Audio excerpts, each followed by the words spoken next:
Hey guys, and welcome back to another YouTube video. In this video, I'll be going through my AFL SuperCoach round 4 review and round 5 preview, going through how well I went for that, as I did have a really good round in the end. But before we get into this video, remember to like and subscribe, turn the notification bell on so you know when I upload, and let's get into the video. So, as you can see here, I am currently 24.34, top 1%, and as the average was a 21.76 for the round. Round rank up 63 ranks to a 262. Putting in these big performances early really do rise your rank or hold it up above a lot of people. Total score of 8702 and a season rank of 96th, top 100. And then that went up 906 ranks over the course of the round. A team value of 11,765, which is, I think, a little bit behind some others here. And then, as you can see, 31 trades left before this week. Then we go into the rankings, and you'll just see there are some people that are definitely ahead of me now. But yeah, I'm not too worried. There are probably, I would say, roughly half the teams ahead of me also have a better cash generation than me. But I don't think it's too bad at the moment, so don't worry about that. So let's go through round 4. Harry Sheezel, 124. He's been absolutely huge. He just keeps on pumping out good scores. Has the Geelong matchup this week, so I'm a little bit worried about him. So I'm not going to VC or captaincy him there. Nick Dacos, a 102. On the bye now, a 107 from him across the weeks isn't necessarily the worst. It's not like AFL Fantasy where he was a -20. He was only, 106, and last year he was only a -10, so probably still a win for the, with the -83k, probably still a win for those who didn't have him, but I mean 80% of the comp had him, so I'm not too worried about that. And that sort of is where some of the difference lies in the cash and in the team value, is the Nick Dacos or whatever drop in price, so I'm not too worried about that. Wanganeen Malira, a 114, and yeah, he looked really good, and I'm not too worried about him at the moment. He's gone in my side and scored a, where is it now? He's averaged, 103 or so in my side, 102.5 in my side, so yeah, he's done pretty good, and now has GWS, who, if we go to here, I know this is fancy, but if we go wing defenders here, GWS, where are they? They are a +5 matchup, and I know this is SuperCoach, but it should help. I think, is it, or is it? It could be both. Within teams allow opponents 10+10. That have scored above their average. Okay, that makes sense. Okay. So yeah, okay. Now I understand what it's showing, but that is for fantasy, not SuperCoach. But it still gives you a rough indication of what they sort of how their team sets up and who actually scores well against. And Wanganeen Malira should have a positive matchup. Elliot Yeo has, who do they have? Elliot Yeo, he has the Richmond Tigers, and Richmond Tigers inside mids are actually at the moment roughly doing pretty well. So roughly outdoing their average, so that's a good sign. And I know that is fancy, but SuperCoach, Elliot Yeo 130, so that'll be good for next week. D'Ambrosio, 63, 85 average. Do I want to get rid of him? Do I not want to get rid of him? I don't know. He just, man, I don't know how to put it other than he's just really stopped. What's his break even? His break even is 49. Compare that to Aaron Cadman, a -3 break even. Man, let's just see. A 12 cash gen. Do I want to... I may even go D'Ambrosio, because the initial plan was to go Cadman, but D'Ambrosio with a 49 break even. It is tough to play on him now, thinking about it. So I may just think about potentially going with a D'Ambrosio, but also I think that makes it harder to do the potential trades that I want to do. So I'll think about that now when I'm...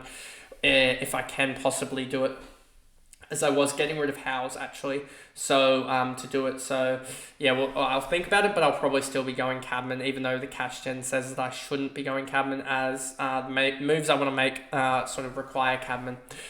So D'Ambrosio 63, he just got stuck on the wing, so hopefully he can do better.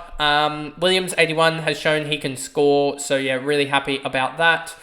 And Howes 223k is time to go. Who now, to be honest with you, made himself basically 100k, and yeah, we can move him on now to a rookie that is 100k, at least 100k cheaper, or almost 100k cheaper at least. Bontempelli 141, absolutely huge, seems to have returned back to form. Butters 119. Seems to be keep on going this year. Steele 142 with a 127 average. He's been huge. Bonner only an 88, did sort of not use it the best, and when it was crunch time, wasn't really involved in much. So that was annoying, but still an 88 you take. Roberts somehow scrounged together an 80, but the bye this week slows is obviously no cash gen this week, but still has a 14 break even for next week. So hopefully can make a huge amount in next week when he gets back on the park. As we look here, next week, if he scores an 85, it's another 32k, and then he probably starts to top out if he doesn't go large again. But this is going 68 against Hawthorn. He could easily do 80 there, and then that break even starts to really just still hold, I reckon, around that 40 or so range. But I would like to see him get another 90 score, as another 90 score can really propel him back upwards, as he could easily get towards that sort of roughly around that sort of 400k range that we really want to see. McKercher 54 went into the midfield and really didn't do anything. So yeah, hopefully he can push it up and really start that cash gen again, as that 43 break even is a little bit annoying, but hopefully he can get that break even to where we want it. As it'll be annoying if he sort of stalls out cash gen wise, roughly probably 50 to 100k before it makes it really easy to get a trade up. As you almost have to have either cash in the bank or two fat rookies to get him up. As he's 300k, you're sort of looking at those 550k guys, so you need 250k on top of him, so you need another like 360k rookie to get him up. Sanders 292k, he's going really well. Hardy Reid 274k, he just is a much better SuperCoach scorer than he is fantasy. He's going 71 in SuperCoach, and I believe something like, is it like 56 or 57 in fantasy? So yeah, he's still going to be doing well. Jeremy Sharp basically on field this week, as he's got this week he will be, but a 126 last week was absolutely huge for cash gen purposes. Made 70k, is hopefully now with a minus 51 break even. Hopefully he goes like 80 again, as that could easily be like an 80 could easily be like an 80k or whatever. So yeah, hopefully that happens. Darcy Wilson, 58, he butchered the ball a little bit, but just got enough possessions to get some cash in there. So he's starting to make cash and got a 24 break even. Hopefully he goes like a 50 again or something like that, as if he can go a 50 again, he's really going to start to make some cash, and yeah, he gets that break even down. And you start to see, he really starts to hopefully make some cash here with 40s and 50s. So yeah, hopeful of him getting up towards that 250k range or so. Then you have Jai Clark. He's really stalled a little bit. So yeah, hopefully his break even. Hopefully he just has a huge game here. Another 60 would be really, really helpful, as that would help him keep that break even down, as that break even needs to really be kept down. If he goes and bangs out a huge score now, then that'll get him up towards that sort of 200k. But he might be a trade out sometime, as he just seems to not be able to punch out scores.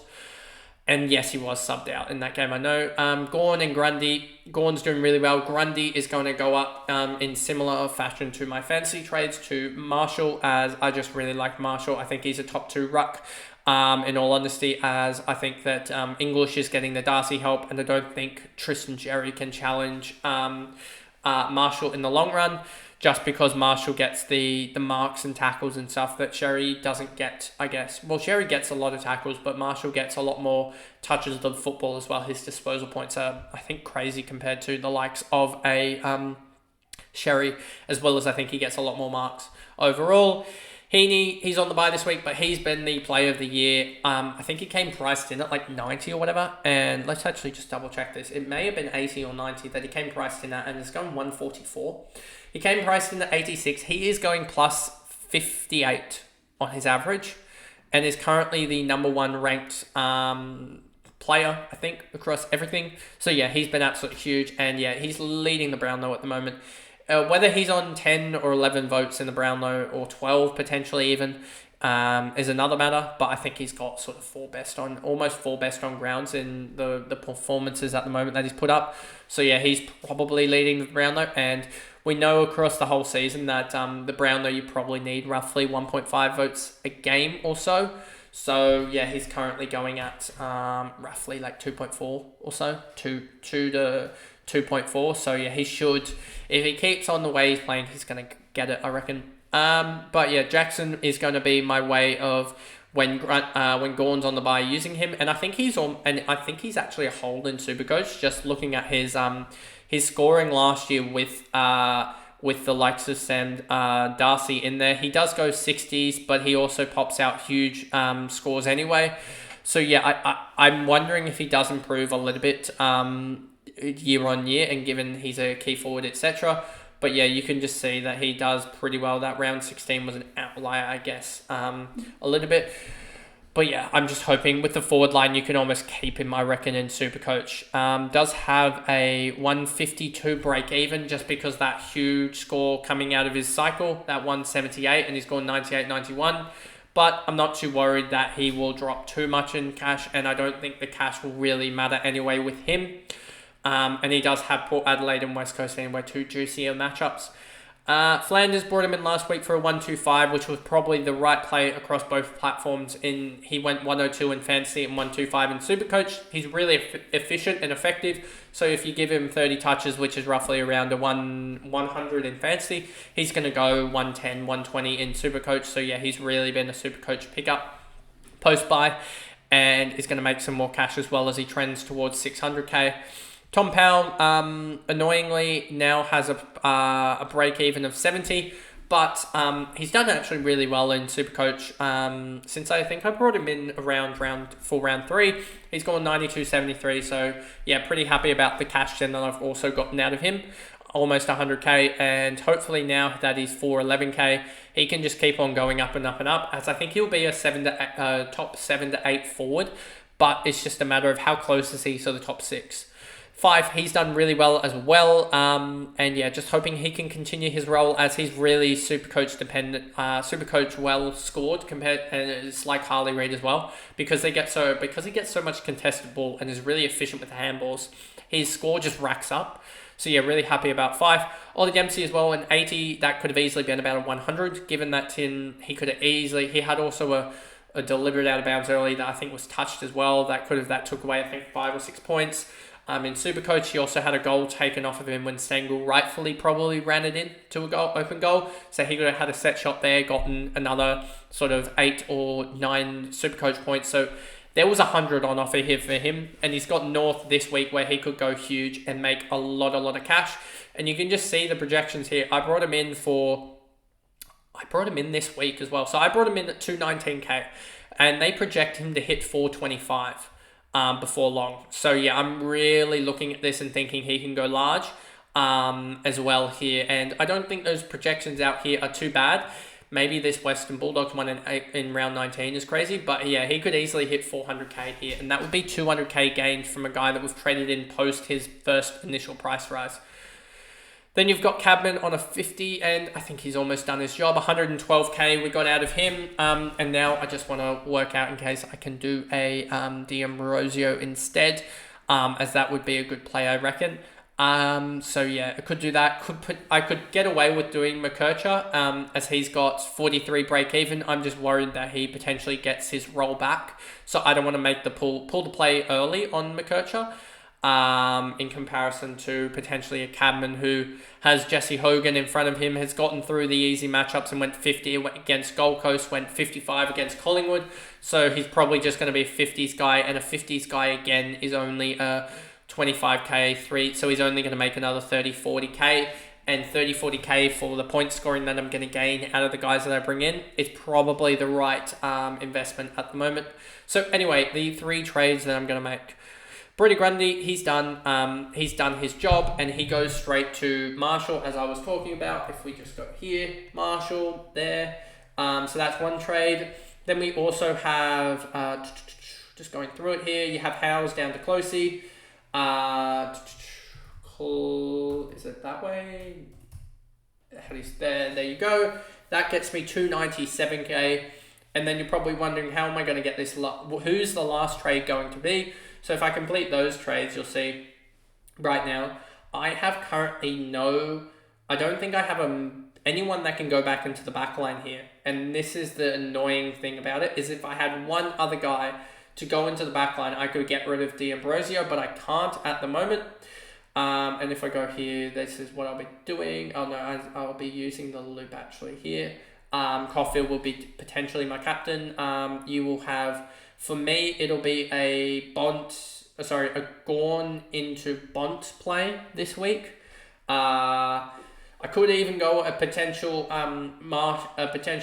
Gawn into Marshall or something like that, as Marshall has the really good matchup, but I just think Bont is a safer pick, and I think Gawn could be huge as well on tonight as well. So I potentially go with him, but maybe I go.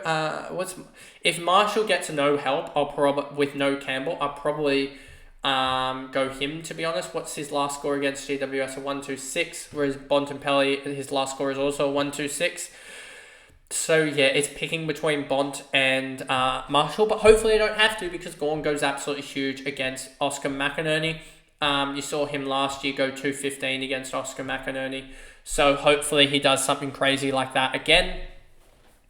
And then the last trade that I have, given I've got 297k, and the last trade that I want to do is get in the likes of a Nick Martin. And I could get in the likes of a Hayden Young with this trade here with Massimo D'Ambrosio.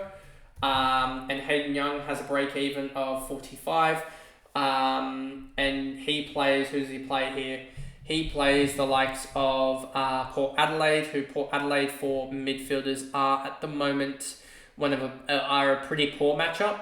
That is the wrong one. So at the moment, the cut that I'm actually going to make, given that I don't want to cut Sharp, Reed, Sanders, or McKercher just yet, given McKercher's role, I'm kind of have to cut the likes of a Cadman, and that kind of sucks because it's 30k. But I think that Martin does actually help a lot more if I just put where am I going to put it? I just put Darcy Wilson here. Nick Martin there. There you go. 5.2k remaining in the trades. And then we also just put that there. And then we have Livingston as our loophole here for the potential. But potentially Marshall is my captain, so I don't want that. Oh yeah, I'll just use Heaney and use Darcy as an emergency there, and then there. But then I also have Caulfield as well. Caulfield can be used. Yeah, I'll just use Caulfield, to be honest with you, as I'll use either Caulfield or I'll use if I want to use Caulfield, then I can't use Darcy. Then I can't use, if I don't want to use Caulfield, then I have to use Heaney, it looks like. Oh, but you know what I can do actually, now thinking about it, this is solved it all. If Gawn does go large and I want to take it, I don't need Marshall in this position here. So I can just use Livingston here. Then I can get the best out of, Zach Williams actually. That doesn't matter in a matter of fact. So yeah, that doesn't actually matter now thinking about it. Whether I want Closey or D'Ambrosio at the moment, which one do I want? I'll probably have D'Ambrosio there, to be honest with you. So yeah, and then next week it's potentially what's next week gonna look like? I don't know necessarily for Supercoach. It may be a whole type of week as we just try and wait out the buys, as I only have Gawn on the buy and I cover that through Jackson. And then Darcy just comes on. Darcy comes on field, to be honest, for that, I believe. Yeah, that's how it works there. So I'm not too worried about this at the moment. I think my cash gen is going pretty well, and so yeah, only real upgrades needed are sort of a D'Ambrosio, Caulfield, Bonner, McKercher, Sanders, Reed. So that's what 1, 2, 3, 4, 5, 6. and then potentially even just Ollie Dempsey, to be honest with you. So it could just be 7 upgrades left after this week, as Fife and Powell could easily be top of the line or top 7 or 8 type of guys. So yeah, I'm not too worried about my Supercoach side with only 28 trades left to have only 7 guys that I need to potentially upgrade. And Bonner and D'Ambrosio are sort of already there. So 1, 2, 3, 4, 5, 6, 7. So yeah, and D'Ambrosio and also Zach Williams should sort of combine into one guy. And that'll be sort of one guy there. This sort of spot here, this sort of D6 spot with Caulfield is a little bit annoying. So yeah, that'll be one that we need to look at and figure out what we're going to do there. But that'll probably be Martin as well, and Martin just goes in there, and Caulfield back to the bench and Closey off the bench in case.